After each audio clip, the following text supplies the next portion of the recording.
here on the set of Saints and Soldiers of the Void, and with me here are Ray and Randy, two of the historical consultants. You two probably know more about the military history side than anybody else here on the set. Randy, you're the German one, and Ray, I presume you're American. Correct. So what are your backgrounds? My background really is I've studied this stuff for years and years. I have a company that manufactures vintage military gear and wardrobe. I provided the canvas gear for Band of Brothers, for Windtalkers, for a lot of feature films.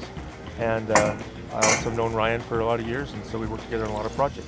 Some of the extras are, as you described, they're just young guys from around here that have become aware of the show in some way and been invited to come up as extras. Probably the majority of the players in these films, in the Saints films, are people that do have that passion for World War II history.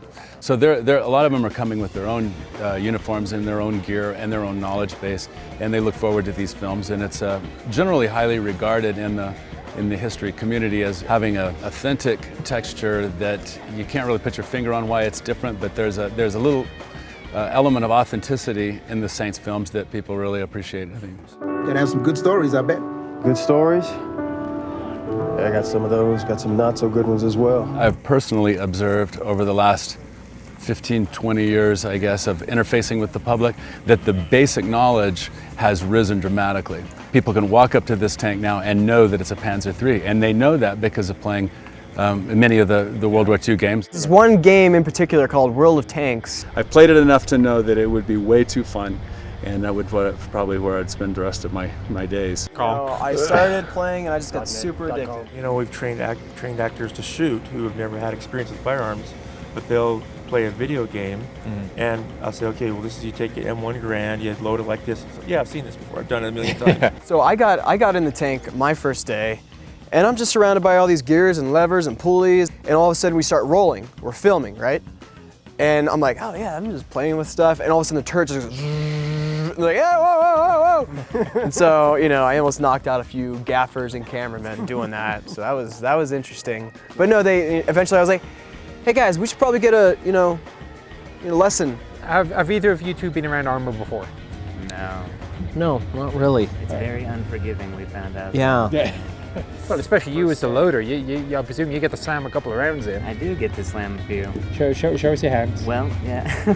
Yep, you're still good. All right. Yeah, just on the downtime, Yeah. have they let you play on the vehicles? Oh yeah, 100%. We've been driving around the tanks, I was sitting on the cannon, riding them. Oh, it's amazing. It is cool. Really, really cool. How do I look like I'm comfortable in that thing?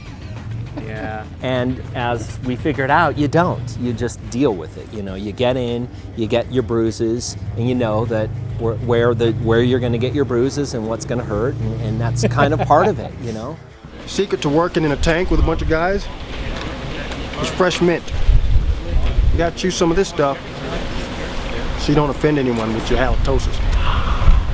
Every time we go to fire a tank or move a tank, we always kind of have a little contingency plan, though we might take longer than we would like it to, but in the end we always get what we need. It definitely takes longer. Yeah. Resetting an actor, fairly simple. Hey, go back to one. Resetting a tank, it's a little bit of a more an intensive process. Yeah, they can be moody, just like they can not want to come out and play for a while. They can take a while to get started and get them out to where you need them and stuff. So because we had been around the collectors, we had seen the vehicles run, we had seen them fire, we had been in them with them, had been taken on drives, and really saw the limitations of what they could. We wrote the script based on what they can and could not do.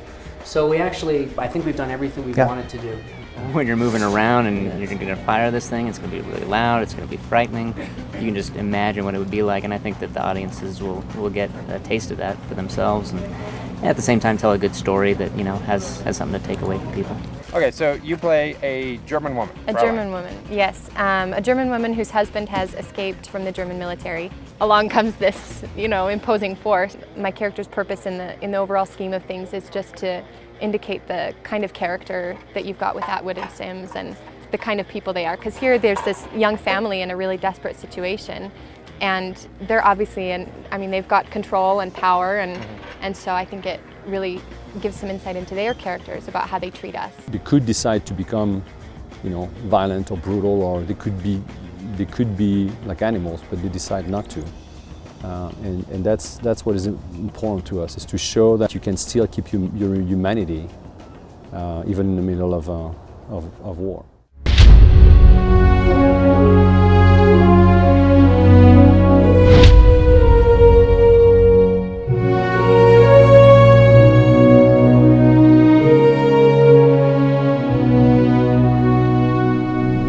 It's always the same story for the Negro. First your country, then your rights. So we fight our country's battles, but we never seem to get the rights. Guys, there's a tank coming! Hey,